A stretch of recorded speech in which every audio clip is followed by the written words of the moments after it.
ಶಿರೂರು ಭೂಕುಸಿತದಿಂದಾಗಿ ಹಲವರು ಜೀವ ಕಳೆದುಕೊಂಡಿದ್ರೆ ಇನ್ನು ರೈತರ ಪರಿಸ್ಥಿತಿ ನೋಡಿ ಜೀವನ ಕಟ್ಕೊಳ್ಳೋದಕ್ಕೆ ಒದ್ದಾಡಬೇಕು ಅಂತ ಪರಿಸ್ಥಿತಿ. ಉಳುವರಿಯ ಕೃಷಿ ಭೂಮಿ ಸಂಪೂರ್ಣವಾಗಿ ನಾಶವಾಗಿದೆ. ಜಮೀನಿನಲ್ಲಿ ಅಡಿಕೆ ಬೆಳೆದಿದ್ದ ರೈತ ಕಣ್ಣೀರು ಹಾಕ್ತಿದ್ದಾರೆ. ತುಳಸಿಗೌಡ ಅವರ ಅಡಿಕೆ ಗಿಡಗಳು ನಾಶವಾಗಿ ಹೋಗಿದೆ. 12 ವರ್ಷಗಳಲ್ಲಿ ಫಲ ಬರ್ತಿದ್ದ ಸಸಿಗಳು 15 ಗುಂಟೆ ಜಮೀನಲ್ಲಿ ಹಾಕಿದ್ದ ಸಸಿಗಳು ನದಿ ಪಾಲಾಗಿ ಹೋಗಿದೆ. ಅದಕ್ಕೆ ಹೇಳ್ತಾ ಇರೋದು, ಶಿರೂರು ಗುಡ್ಡ ಕುಸಿತ ಆಗಿರುವಂತಹ ಸಂದರ್ಭ ಹಲವರು ಜೀವ ಕಳೆದುಕೊಂಡಿದ್ರೆ ಇನ್ನೂ ಹಲವರ ಬದುಕು ದುಸ್ತರವಾಗಿದೆ. ದೃಶ್ಯ ಗಮನಿಸ್ತಾ ಇದೀವಿ. ರೈತರ ಕಣ್ಣೀರು.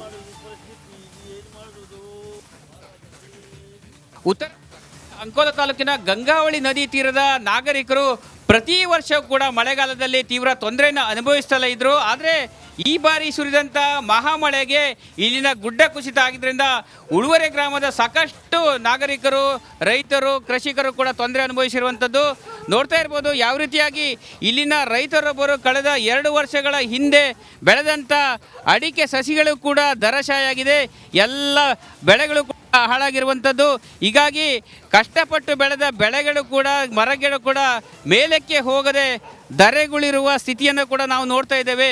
ಕಳೆದ ಕೆಲವು ದಿನಗಳ ಹಿಂದೆ ಸುರಿದಂಥ ಮಹಾಮಳೆಗೆ ಬಹಳಷ್ಟು ಅನಾಹುತಗಳು ನೋಡ್ತಾ ಇರ್ಬೋದು. ಯಾವ ರೀತಿಯಾಗಿ ತಮ್ಮ ಬೆಳೆಗಳನ್ನು ಕೂಡ, ತಮ್ಮ ಮರ ಗಿಡಗಳನ್ನು ಕೂಡ ಉಳಿಸಿಕೊಳ್ಳುವ ಒಂದು ಹರಸಾಹಸವನ್ನು ಇಲ್ಲಿಂದ ರೈತರು ಕೂಡ ಮಾಡ್ತಾ ಇದ್ದಾರೆ.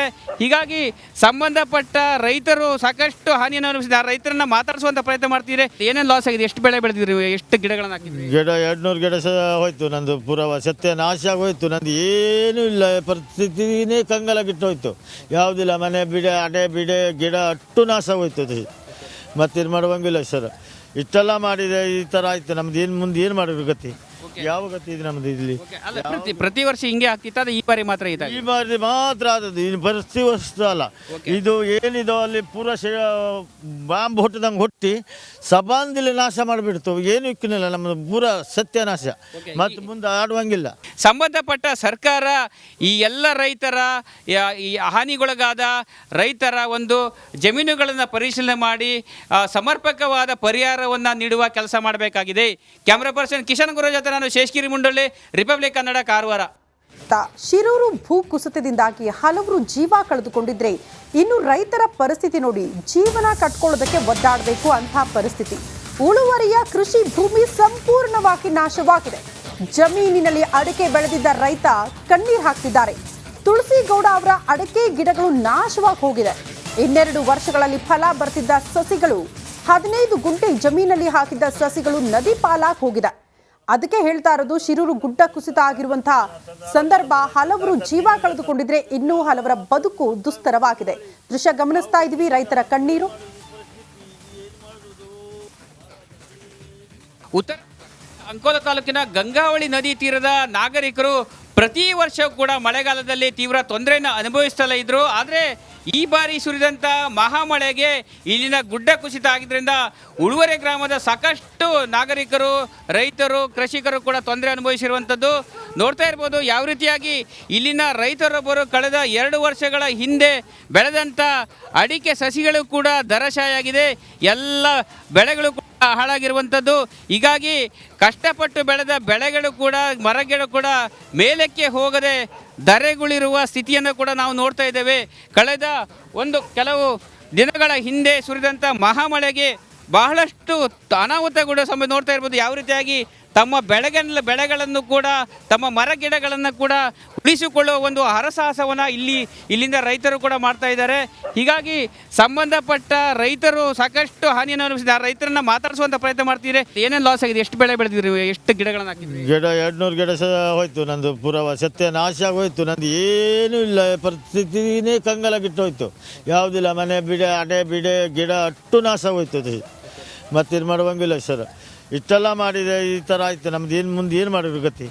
ಯಾವ ಗತಿ ಇದೆ ನಮ್ದು ಇಲ್ಲಿ? ಪ್ರತಿ ವರ್ಷ ಹಿಂಗೆ ಆಗ್ತಿತ್ತು, ಈ ಬಾರಿ ಮಾತ್ರ ಈ ಬಾರಿ ಮಾತ್ರ ಆದದ್ದು. ಇನ್ನು ಪ್ರತಿ ವರ್ಷ ಅಲ್ಲ. ಇದು ಏನಿದೋ ಅಲ್ಲಿ ಪೂರ ಬಾಂಬ್ ಹೊಟ್ಟದಂಗೆ ಹೊಟ್ಟಿ ಸಬಾಂದಿಲಿ ನಾಶ ಮಾಡಿಬಿಡ್ತು. ಏನು ಇಕ್ಕಿನಿಲ್ಲ, ನಮ್ಮದು ಪೂರ ಸತ್ಯನಾಶ. ಮತ್ತು ಮುಂದೆ ಆಡುವಂಗಿಲ್ಲ. ಸಂಬಂಧಪಟ್ಟ ಸರ್ಕಾರ ಈ ಎಲ್ಲ ರೈತರ, ಈ ಹಾನಿಗೊಳಗಾದ ರೈತರ ಒಂದು ಜಮೀನುಗಳನ್ನು ಪರಿಶೀಲನೆ ಮಾಡಿ ಸಮರ್ಪಕವಾದ ಪರಿಹಾರವನ್ನು ನೀಡುವ ಕೆಲಸ ಮಾಡಬೇಕಾಗಿದೆ. ಕ್ಯಾಮ್ರಾ ಪರ್ಸನ್ ಕಿಶನ್ ಗುರು ಜೊತೆ ನಾನು ನಾನು ಶೇಷಗಿರಿ ಮುಂಡೊಳ್ಳಿ, ರಿಪಬ್ಲಿಕ್ ಕನ್ನಡ, ಕಾರವಾರ. ವಿಧಾನಸಭೆ ಅಧಿವೇಶನದಲ್ಲಿ ಹಲವಾರು ವಿಚಾರಗಳು ಚರ್ಚೆಯಾದವು. ಆದರೆ ವಿಶೇಷವಾಗಿ ತುಳು ಭಾಷೆಯನ್ನ ಹೆಚ್ಚುವರಿ ಭಾಷೆಯನ್ನಾಗಿ ಸೇರಿಸಬೇಕು ಎಂಬ ವಾದ ವಿವಾದಗಳು ನಡೆದಿದ್ದು ಕುತೂಹಲ ಮೂಡಿಸಿತ್ತು. ಈ ಕುರಿತ ಒಂದು ಸ್ಪೆಷಲ್ ರಿಪೋರ್ಟ್ ಇಲ್ಲಿದೆ ನೋಡಿ.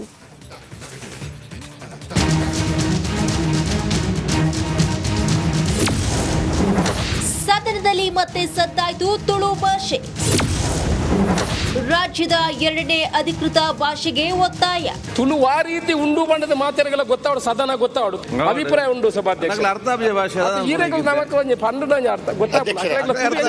ಇದು ಮಂಗಳೂರು ಅಧಿವೇಶನ ಯಾವ್ದು ತುಳಿಗೆ ಲಿಪಿ ಇದೆ, ಹೆಚ್ಚುವರಿ ಭಾಷೆಯಾಗಿ ತಗೊಂಡ್ರೆ ಅದನ್ನು ಬರೆಯುವಂತ ಕೆಲಸ ಇಲ್ಲಿ ಆಗ್ತದೆ. 2000 ವರ್ಷಗಳ ಇತಿಹಾಸ ಇರುವಂತ ನಮ್ಮ ತುಳುಗೆ ಯಾಕೆ ಇಲ್ಲ ಅಂತ ನಿನ್ನೆ ವಿಧಾನಸಭೆಯ ಗಮನ ಸೆಳೆಯುವ ಸೂಚನಾ ಕಲಾಪದಲ್ಲಿ ರಾಜ್ಯದಲ್ಲಿ ತುಳು ಭಾಷೆಯನ್ನ ರಾಜ್ಯದ 2ನೇ ಅಧಿಕೃತ ಭಾಷೆಯನ್ನಾಗಿ ಘೋಷಿಸುವ ಬಗ್ಗೆ ಪುತ್ತೂರು ಶಾಸಕ ಅಶೋಕ್ ಕುಮಾರ್ ರೈ ಸರ್ಕಾರದ ಗಮನವನ್ನ ಸೆಳೆದ್ರು. ತುಳು ಆ ರೀತಿ ಉಂಡು ಬಣ್ಣದ ಮಾತೆರೆಗಳ ಗೊತ್ತಾವಡು ಸದನ ಗೊತ್ತಾವಡು ತುಳು ಎಂಚ ಪಾತೆರ್ಬೋದು ಇಂತ ಮಾತೆರ್ಲ ಪನ್ಪೇರು ನಮ್ಮ ತುಳು ತಾಕಲು ಬಂಡದೆ ಮುಲ್ಕೇನ್ಲೆ ಸರ್ ಮುಕ್ಕಾಲು ವರ್ಷ ಕುರ್ಸಲಿ ಪುನಿತೆ ಅರ್ಥ ಮುಕ್ಳು ಇತ್ತಿನ ಅರ್ಥ ಅಲ್ಲ ಪೂಜಿಂದ ನೀವು ಮಾತಾಡೋದು ಇಬ್ರು ಸಭಾಧ್ಯಕ್ಷರೇ ನೀವು ಮಾತಾಡೋದು ಬರೆ ಪುನಗಲು ಪೂರ ಬರೆ ಒಂದೇ ಉಳ್ಳಾರತ್ತ ಸಭಾಧ್ಯಕ್ಷರು ಈರು ಉಳ್ಳಾರು ನಮ್ಮ ಮಾತೆರ್ಲ ಉಳ್ಳು ಈ ಸರ್ತಿ ನೆಕ್ಸ್ಟ್ ಅಧಿವೇಶನಕ್ಕೆ ಈ ಪ್ರಶ್ನೆ ಬರಂದ ಲೆಕ್ಕ. ರಾಜ್ಯದ 2ನೇ ಹೆಚ್ಚುವರಿ ಅಧಿಕೃತ ಭಾಷೆಯನ್ನಾಗಿ ಘೋಷಿಸುವ ಬಗ್ಗೆ ಪುತ್ತೂರು ಶಾಸಕ ಅಶೋಕ್ ಕುಮಾರ್ ರೈ ಸರ್ಕಾರದ ಗಮನವನ್ನ ಸೆಳೆದಿದ್ರು. ತುಳು ಭಾಷೆಯಲ್ಲೇ ಮಾತನಾಡಿದ್ರು.